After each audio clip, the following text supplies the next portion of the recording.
Pada lembar kerja peserta didik ini, saya akan menyelesaikan masalah yang berkaitan dengan penyajian data, hasil pengukuran, dan pencacahan dalam tabel distribusi. Jadi di sini untuk permasalahan 1, kumpulkan data tinggi badan seluruh peserta didik dalam kelas Anda.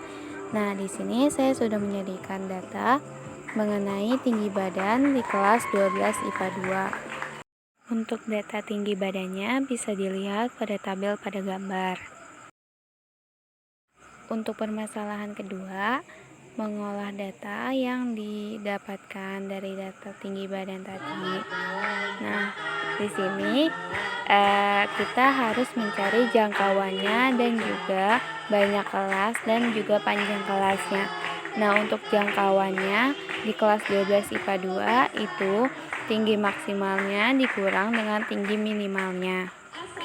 Untuk tinggi badan maksimalnya di 12 IPA 2 itu 180 dan tinggi minimalnya itu 143.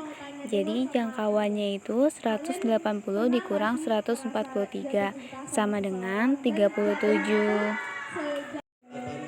Lalu untuk banyak kelasnya yaitu 1 plus 3,3 log sesuai jumlah kelasnya. Jadi di sini kan untuk 12 IPA 2 itu ada 36 siswa. Jadi lognya itu 36. Nah, di sini kan log 36 itu 1,55.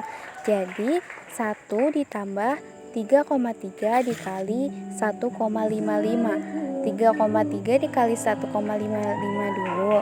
Nah, hasilnya itu 5,11. Nah, 1 ditambah 5,11 sama dengan 6,11 atau dibulatkan menjadi 7. Lalu panjang kelasnya yaitu rumusnya J atau jangkauan per K atau banyak kelas. Jadi rumusnya itu J per K sama dengan 37 per 7. Jadi hasilnya yaitu 5,28 atau dibulatkan menjadi 5. Lalu kita lanjut ke permasalahan 3. Nah, untuk permasalahan ketiga ini kita harus membuat tabel distribusi frekuensi dari data tinggi badan yang sudah kita tadi ambil. Nah, untuk tinggi badan 143 sampai 148 itu turusnya itu ada 3, frekuensinya 3.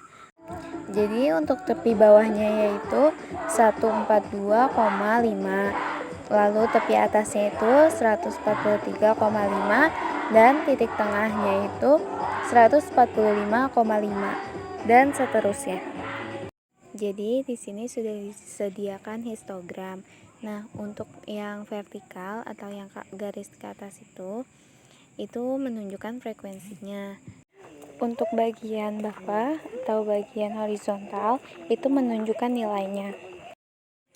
Nah, untuk permasalahan kelima, kita akan menentukan nilai rata-rata, median, dan modusnya dari data tinggi badan peserta didik kelas 12 IPA 2.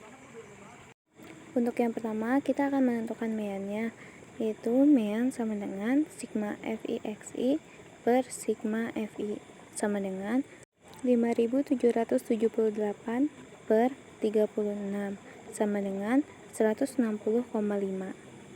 Lalu selanjutnya kita akan mencari mediannya yaitu TB plus dalam kurung N per 2 FK per F tutup kurung dikali P sama dengan 154,5 plus dalam kurung 18,11 per 8 dikali 6 sama dengan 154,5 plus 0,87 dikali 6. Jadi 154,5 ditambah 5,22 sama dengan 159,72. Selanjutnya yaitu mencari modusnya, yaitu TB plus dalam kurung D1 per D1 plus D2 tutup kurung dikali P Nah, TB-nya ini 166,5 plus 2 per 2 plus 6 dikali 6. Jadi 166,5 ditambah 0,25 dikali 6 sama dengan 166,5 ditambah 1,5. Jadi modusnya itu 168.